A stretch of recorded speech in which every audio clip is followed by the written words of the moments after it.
La caza de izquierdistas y de ciudadanos vinculados con el Partido Comunista fue la obsesión de un senador estadounidense en los años 50. Ahora han salido a la luz, ya desclasificados, los documentos de sus interrogatorios en sesiones secretas. Para las comparecencias públicas reservaba a las personas que pretendía humillar dañando su imagen. Pero también Joseph McCarthy interrogó a más de 500 ciudadanos sin testigos para obtener sus confesiones como simpatizantes del comunismo. Su persecución impregnó la vida estadounidense y se extendió a diferentes ámbitos de la sociedad. Conozcamos algo más a este singular personaje.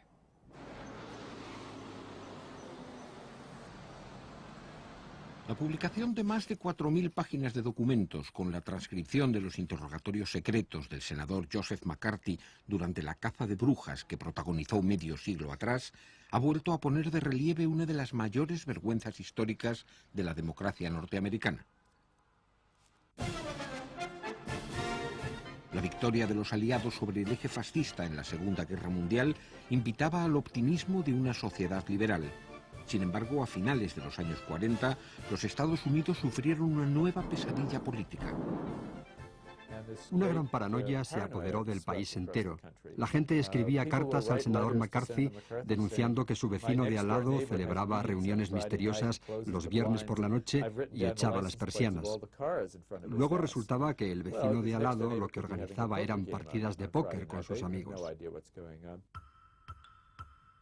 El principal responsable fue un oscuro abogado que pretendió convertirse en campeón del patriotismo y acabó haciendo el mayor daño a la mentalidad crítica y al espíritu liberal de los que América se enorgullecía como base de su sistema democrático.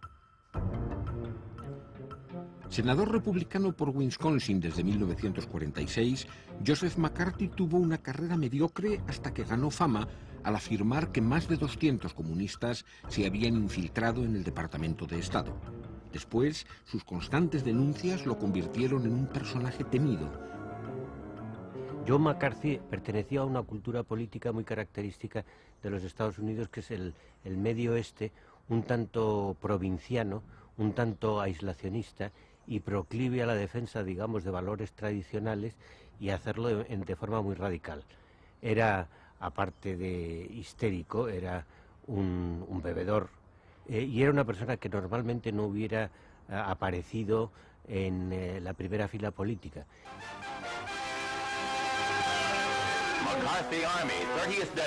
McCarthy acusó a 57 diplomáticos estadounidenses de ser criptocomunistas, incluyendo al mismísimo secretario de Estado, Dean Acheson, a quien denominaba Dean el Rojo. Para McCarthy, Norteamérica estaba plagada de agentes comunistas y cualquiera podía ser sospechoso de espiar o conspirar.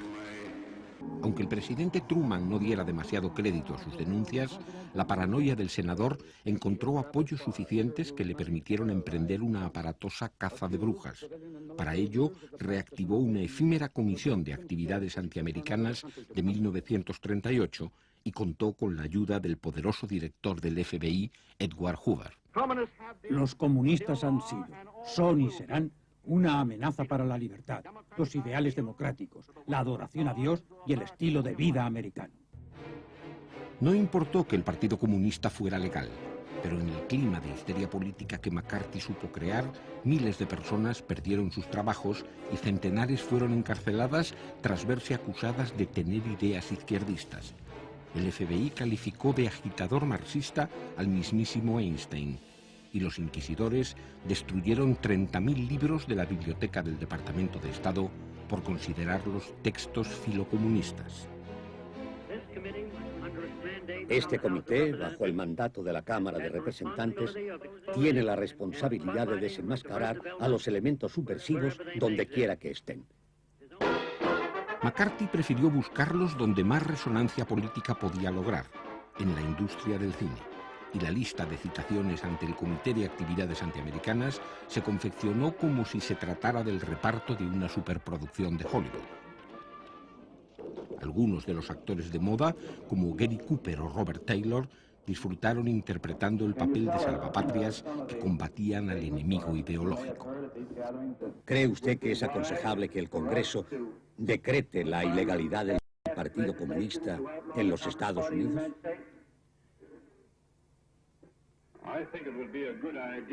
Sería una buena idea, aunque no sé. Nunca he leído a Karl Marx y tampoco conozco las bases del comunismo más de lo que se rumorea por ahí. Por lo que sé, no me gusta, no es honrado. Si yo pudiera tomar alguna decisión, los mandaría a todos a Rusia o a algún otro lugar desagradable. Frente a ellos, otro grupo de estrellas de la pantalla demostró que la popularidad no tiene por qué estar reñida con la ética. Primeras figuras como Humphrey Bogart, Lauren Bacall, Katharine Hepburn o Jane Kelly se manifestaron en defensa de los derechos constitucionales. Soy Humphrey Bogart. Estábamos sentados en la sala del comité presenciando el interrogatorio. No podíamos creer lo que veíamos. Vimos cómo se negaba el derecho de expresión a los ciudadanos americanos por aquellos que habían sido elegidos por el pueblo. Vimos cómo la policía se llevaba a la gente como si fueran criminales y que previamente se les había negado el derecho a defenderse. Vimos cómo el mazo del presidente del comité interrumpía las palabras de Americanos Libres. Pero la mayoría dieron marcha atrás cuando los magnates de Hollywood se prestaron a colaborar con McCarthy y los principales estudios elaboraron listas negras. El miedo a las represalias redujo las protestas al silencio.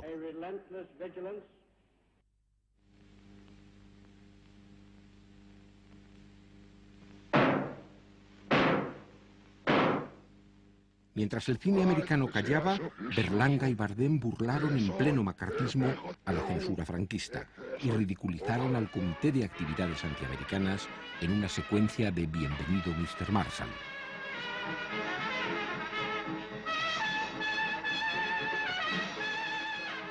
Los llamados 10 de Hollywood, 8 guionistas, un director y un productor, se negaron a declarar ante el comité y pagaron su defensa de las libertades con la cárcel.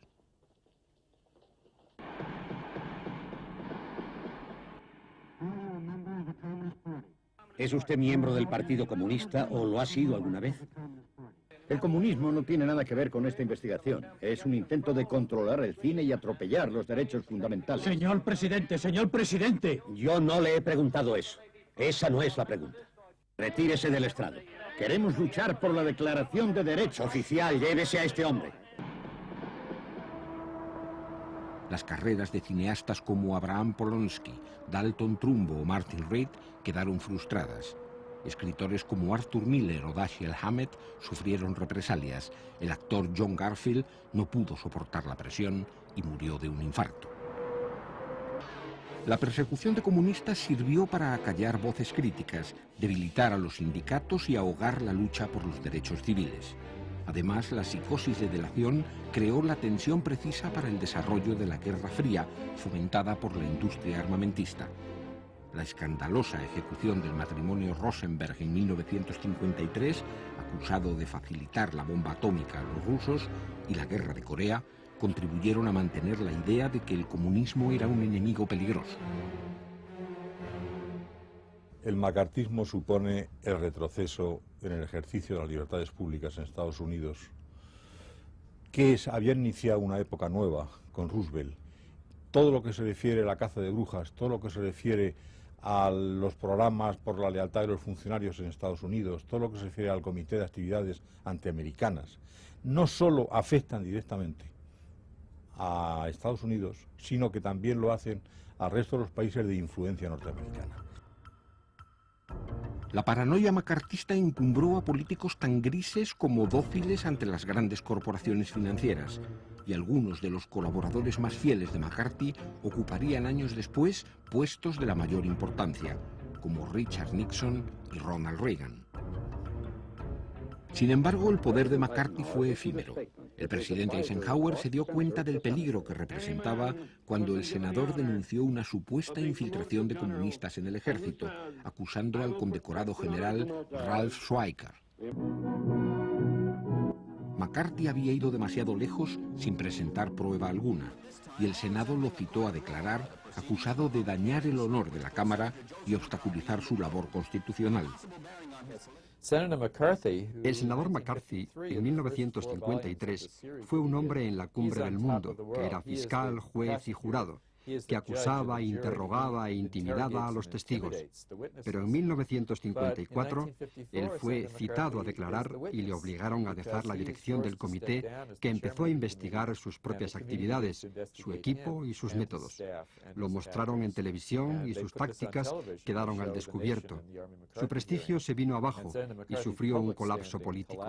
Y al final del año 1954, el Senado de los Estados Unidos lo censuró por su conducta inaceptable.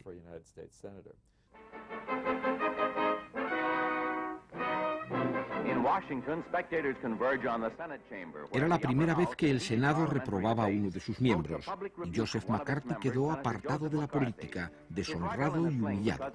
Además, fue acusado de procurar favores castrenses a un joven millonario, por quien se rumoreó que sentía una fuerte pasión, pese al furor con que había perseguido a los homosexuales.